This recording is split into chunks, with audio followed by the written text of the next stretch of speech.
New York's skyline glowed under the cold light of midnight, when every screen in the city froze, and every speaker in the world went silent for a breathless second before a deep, unfamiliar voice poured into the air and into every home, every car, every radio and phone across the planet. The voice was not human, but it carried a strange rhythm, like a heartbeat, and in every language at once it spoke the same words: "Your doom is set in stone. You have 7 days." The message repeated again and again until the air felt heavy and the sound seemed to press against the inside of people's skulls. In Times Square, tourists stared at giant screens that now showed nothing but a faint static pattern that pulsed in perfect sync with the voice. Miles away inside a secure NASA facility, Dr. Ethan Cole, a man whose life revolved around analyzing deep space signals, was shaken from his bed by an urgent call he had been expecting. Strange things for years, but nothing like this when he arrived. At the underground lab rows of scientists were already at work, their faces pale lit by the glow of monitors. Every feed on Earth carried the same signal, and Ethan could see that the audio waveform was not random. It carried embedded data hidden. Inside the strange pulse, an older man from the Pentagon leaned close and whispered, "We traced it to deep space, but it's riding on a frequency no one has used for 1,000,000 years." Ethan stared at the pattern and noticed something no one else had. There was a second signal inside it, so faint that even the lab's most sensitive instruments barely caught it when he amplified it. The hidden layer revealed coordinates, and his blood ran cold because they pointed not to space, but to a frozen point in Antarctica high above the Earth. Military satellites picked up a strange blue glow at the exact location of the coordinates. The Pentagon ordered an immediate lockdown around the continent, and rumors began to spread on social media. The message had stopped after exactly 1 hour, but just when people began to hope it was over, all the screens flickered again. The voice returned, and this time the words twisted, changing languages in mid-sentence, speaking to every person in their mother tongue. The effect was terrifying and hypnotic. Some people wept, others screamed. Ethan noticed something even stranger as the voice changed language. The pulse inside the signal shifted in a way that matched the electrical rhythm of the human heart. It was as if the transmission was alive.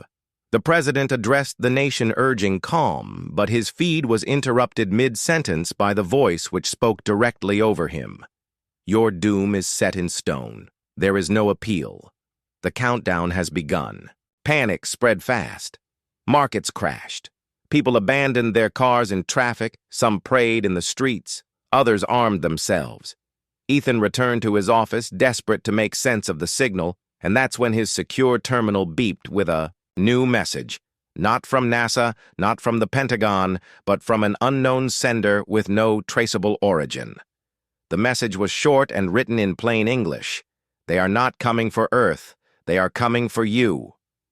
His hands shook as he reread the words, and his reflection in the dark monitor seemed suddenly unfamiliar, as if something in the broadcast had reached inside and marked him.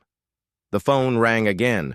A voice on the other end, urgent and hushed, told him to meet at a private airstrip in 2 hours. Before he could ask why the line went dead, he looked around the empty lab as the hum of the transmission returned, faint at first, then louder, as if it was now speaking only to him. And in that endless vibrating sound he could swear he heard his own name whispered from somewhere impossibly far away, yet terrifyingly close. The wind over Antarctica screamed like a living thing, as the U.S. military icebreaker cut its way through black waters filled with drifting ice. The air was so cold, it felt like knives against the skin, and above them the sky churned with a storm that the weather reports claimed should not exist. The compass on the bridge spun in lazy circles, refusing to point north, as if the Earth itself was confused. Dr. Ethan Cole stood at the rail of the deck, staring into the endless white. His breath freezing instantly in the air behind him, stood Mara, the mysterious woman who had been waiting for him at the airstrip 2 days ago. She had no military rank, no official title. Yet the soldiers treated her with quiet caution. She spoke little, But when she did, her voice carried a weight that made people listen. Ethan wanted to ask her why the unknown email had warned they were coming for him. But each time he tried, she would only say, "You will know when it is time." The coordinates embedded in the signal had brought them here to the most desolate place on the planet. Now, as they approached the frozen shore, a faint blue glow became visible through the storm. The glow came from beneath the ice itself, pulsing slowly, like the heartbeat of something buried deep. The landing was slow and brutal as the storm tried to shove them back. The soldiers in heavy white gear moved first, setting up floodlights and scanning equipment. The ground beneath their boots vibrated faintly, not from wind or machinery, but from something deeper, something alive. After hours of digging through ice and rock, the excavation team uncovered a metallic surface stretching farther than their lights could reach. It was smooth and warm to the touch, despite the deadly cold, a perfect, impossible curve rising from the ground. Ethan knelt beside it, brushing frost away, and saw faint carvings etched into the metal. The lines were not random. They matched symbols found in ancient ruins thousands of miles away in Egypt, ruins that predated recorded history by centuries when he pointed this out. Mara's eyes narrowed, and she stepped forward, tracing her gloved fingers across. The markings. She whispered something in a language Ethan didn't know, before finally saying, "These words are not a warning, they are a sentence." He asked what that meant, but she only stared into the glow beneath the ice, as if remembering something. She did not want to speak aloud. The soldiers drilled into the structure and found an opening just wide enough for a person to pass inside, with floodlights mounted to their helmets. They descended into darkness. The air was warm and dry and carried the faint smell of ozone. The walls shimmered faintly, as though the metal was alive with energy. Deeper inside, the tunnel opened into a vast chamber shaped like a dome. Every inch of it was covered in carvings identical to the ones above Ethan's. Eyes were drawn to a single pillar in the center, glowing with the same rhythm as the signal they had heard on the night of the broadcast. Before anyone could stop her, Mara stepped forward, placing both hands on the pillar. The glow surged around. Her body and the carvings on the walls flared to life like rivers of light. Ethan stumbled back as an unseen force filled the chamber. The pillar began to speak, not aloud, but inside his head, in the same cold, inhuman voice from the broadcast. It repeated the phrase, "Your doom is set in stone," but this time the words were followed by flashes of imagery. Mountains collapsing, oceans, boiling cities empty and silent, and a black sky lit by burning clouds. Ethan screamed as pain exploded through his skull. He fell to his knees, clutching his head. The soldiers tried to pull him away, but a wave of force threw them across the chamber. The pillar's light focused on Ethan as if choosing him. A moment later, the glow died, the carvings dimmed, and the silence was so complete it made the air feel heavy. Ethan's heart pounded as he struggled to breathe. Then the voice returned, not for everyone this time, but only for him. Whispered inside his mind, "You have 5 days left." When they finally emerged back into the freezing night, the storm had grown worse. Lightning flashed above the ice without a sound, and from somewhere far beyond the horizon came a low hum, like the approach of something vast and unstoppable. Ethan sat in the cramped medical tent, his hands trembling, as the camp's doctor shined a light into his eyes. The sharp beam stabbed into his skull like a needle, making him flinch. The doctor said there was no sign of injury but his brainwave. Patterns were unlike anything human. They pulsed in the exact rhythm of the alien broadcast. Mara stood nearby, silent, watching him as though she was studying something under glass. Every few seconds, Ethan felt a sharp flash in his vision like lightning. But instead of light, he saw images: cities burning, oceans boiling, skies choked with ash. Each vision lasted only a heartbeat, but they left him gasping. They didn't feel like dreams. They felt like memories, his memories, though he knew they could not be his. He asked Mara what was happening to him, and she finally spoke. "You are remembering what they want you to remember. The soldiers outside were arguing with their commanding officer about destroying the metallic structure they believed. It was dangerous that it was some kind of alien weapon, but Mara shook her head and warned them, if you destroy it, you will trigger the end early." Her voice carried such certainty that no one dared speak for a moment.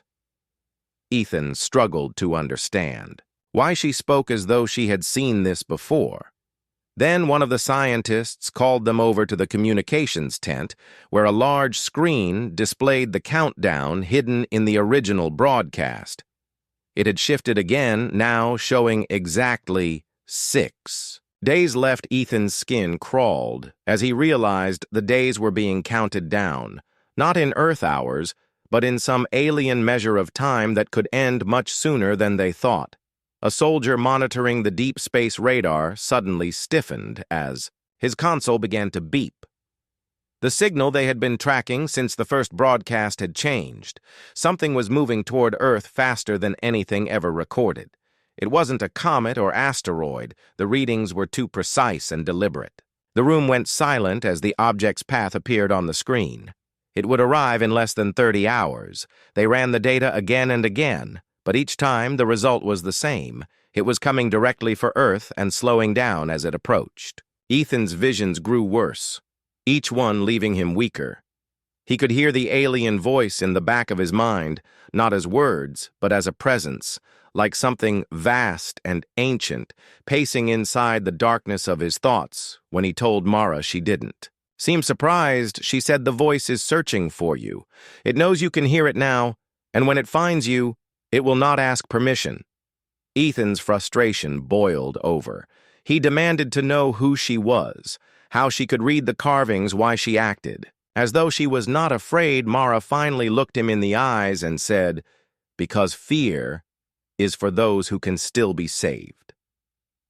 The radar alarms blared again this time, with a message from a satellite positioned near the moon.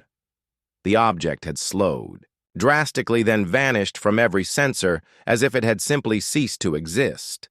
Panic swept through the command tents. Soldiers shouted over one another, trying to explain the impossible disappearance. Mara simply walked outside into the freezing wind, staring at the black sky.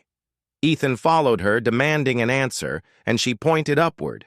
"You will see them soon," she said, "and when you do, you will remember why you fear the dark." As if on cue, the air shifted, a faint vibration hummed through the ice, and Ethan felt the presence in his mind surge closer, almost touching him. Then every light in the camp flickered and died. The darkness swallowed them whole, and the only sound was the slow, rising hum from deep beneath the ice. The hum grew, louder until it seemed to shake the very air, and then, without warning, a blinding white light split the sky.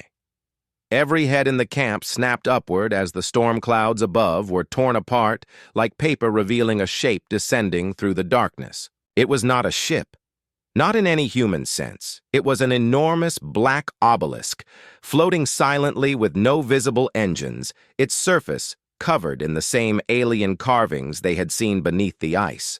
The soldiers scrambled for their weapons while floodlights flickered and died one by one, leaving only the ghostly glow of the obelisk itself. Ethan felt his knees weaken as the presence in his mind swelled, filling every corner of his thoughts. Images flashed behind his eyes, the same ruined earth, the same boiling oceans. But now he saw figures tall and faceless, standing where cities once were. The obelisk hovered only 100 feet above the ice, utterly still, utterly silent, yet radiating a pressure that made it hard to breathe. Mara stepped forward. Without hesitation, her voice cutting through the cold air, "It is here for the judgment." Her words made the soldiers pause and look at her in disbelief, as if she was speaking of something inevitable. Ethan stumbled toward the obelisk, his mind spinning, and when his fingers brushed the cold air beneath it, a violent flood of visions crashed into him. He saw a great city of stone and light, thousands of years in the past, filled with people who looked human but wore strange metal bands on their foreheads. He saw the same obelisks above them, and he saw fire fall from the sky until the city was nothing but ash. It was not a vision of the future. It was a memory, and somehow he knew it was a memory from his own bloodline. Ethan staggered back, gasping. Mara moved to him, her eyes steady. "I told you you would remember," she said softly. "You have been here before. Your kind was here before the obelisk's carvings shifted, glowing brighter with every passing second as if reacting to Ethan's presence. Then, without sound, a section of its surface split open. A tall, narrow doorway forming in the black stone from within stepped a figure, its form cloaked in a flowing robe of deep silver, a crown of ancient design resting on its head. The face was hidden behind a mask of polished black metal. But when it spoke, the voice was the same as the broadcast, cold deep, and carrying the weight of centuries. Your doom was written before your first breath. The soldiers raised their weapons, but Mara lifted a hand and ordered them to stand down. Ethan felt a magnetic pull toward the being, his body moving almost without his will. The figure studied him as though looking past flesh and bone into something deeper. Then it spoke again. "You are the last of the line, the one who defied us, before the one who must fall again." Ethan's heart pounded. He demanded to know what it meant, but the being only turned to Mara and said, "You failed her." Silence was heavy, like the air before a storm. The being stepped back into the obelisk, and with a slow, deliberate motion, raised its arm. The ice beneath them cracked in a perfect circle, as though something massive lay sleeping under the surface lights from within. The obelisk pulsed in time with Ethan's heartbeat, and he realized it was matching itself to him, connecting to him. A soldier shouted that power levels in every nearby device were spiking uncontrollably. Radios exploded in bursts of static, generators died, and the temperature around the obelisk dropped so sharply that frost began to form on everyone's skin. Ethan looked up into the dark, hollow doorway and saw shapes moving behind the robed figure, tall, shadowed forms that seemed to bend the air around them. Mara's voice was a whisper, meant only for Ethan. "This is the first step. Once they mark you, there will be no turning back," before he could ask what she meant. The obelisk emitted a deep, resonant tone that rattled through his bones, and the world around him dissolved into black. Silence. The black silence was absolute for a moment, and then sound returned not as noise from the air, but as a vibration in Ethan's mind. The darkness peeled away, revealing the robed figure standing before him, its crown glinting faintly in a strange light that seemed to come from nowhere. The carvings on the walls of the obelisk pulsed slowly, like the breathing of a giant. The voice from the broadcast filled the chamber around them. "Your doom was written before your first breath. Your fate has no appeal. Your world has failed the trial." Ethan wanted to speak, but the weight of the presence pressing into his thoughts held him still. The figure circled him slowly, each step measured like a judge, pacing before delivering a sentence it spoke. "Again, long ago we allowed your kind to rise. We gave you fire and stone and the stars above, and still you repeated the same sins. This is the second time the line has ended." Ethan's thoughts swirled. He remembered the visions of the ancient city. Destroyed under falling fire, the people who looked like him, the same fear in their eyes. Now he understood. They had been wiped out, not by war among themselves, but by this very being and others like it. He forced his voice to break through the pressure, asking why him, why the signal had said they were coming for him. The figure stopped before him, the mask's empty eyes seeming to pierce through him. "You are the last of the blood that defied us, before the one who carried the rebellion in your veins, the one who must be broken, so the cycle remains." Mara stepped forward, her face pale yet resolute. She addressed the figure in that strange language Ethan had heard in the ice chamber, her tone sharp, almost pleading. The figure's head turned, slightly as if in disappointment, and then the truth hit Ethan. Mara was not a rescuer. She was part of them, a piece of their plan. His chest tightened. She had led him here, delivered him the figure, lifted its arm, and the air grew heavy like stone. His skin began to harden, gray creeping across his hands and arms. The cold of it burned deep into his bones. The soldiers outside shouted as the obelisk's doorway glowed brighter, the carvings flaring with power. Ethan's breathing became shallow. His legs locked in place and panic surged through him. He could hear the faint cries of people outside, though they sounded miles away. The voice in his head grew louder. This is the sentence the stone cannot be rewritten. His vision blurred as the stone crept toward his face, sealing him inside a prison of unyielding rock. The last thing he saw before his sight was consumed was Mara turning away, her shoulders trembling as though she could not bear to watch. Then there was only stillness, no breath, no heartbeat, no sound, but within that frozen prison, Ethan's mind did not fade. Instead, he found himself standing in an endless void lit by a single column of light. And in that light were shadows, tall and terrible, moving like the ones he had seen beyond the doorway. They spoke without mouths, their words echoing across the void. You were the key. Then, you are the key now, and you will be the key again. No matter how many cycles it takes, their voices layered over each other until they became the same cold tone as the broadcast. Then a sudden crack split the darkness, a sound like stone breaking apart, and a shard of bright energy cut through the void. It struck him in the chest, warm and alive, and he gasped as air returned. To his lungs, the prison of stone around his body shuddered, fissures spreading across its surface. The robed figure's head snapped toward him, and for the first time, Ethan thought he saw hesitation in its movements. The cracks widened, light spilling. From within, as the impossible happened, the stone began to fall away piece by piece. The shards of stone fell from Ethan's body in slow motion, each fragment glowing with the same pale light that had pierced the void. His knees buckled as the weight left him, and the freezing air of Antarctica rushed back into his lungs, steam rising from his skin.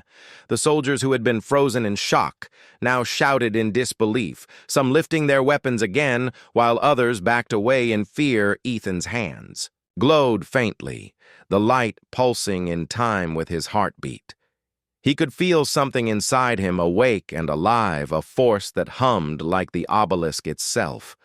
The robed figure took a step back, its mask tilting slightly as if reassessing what it saw.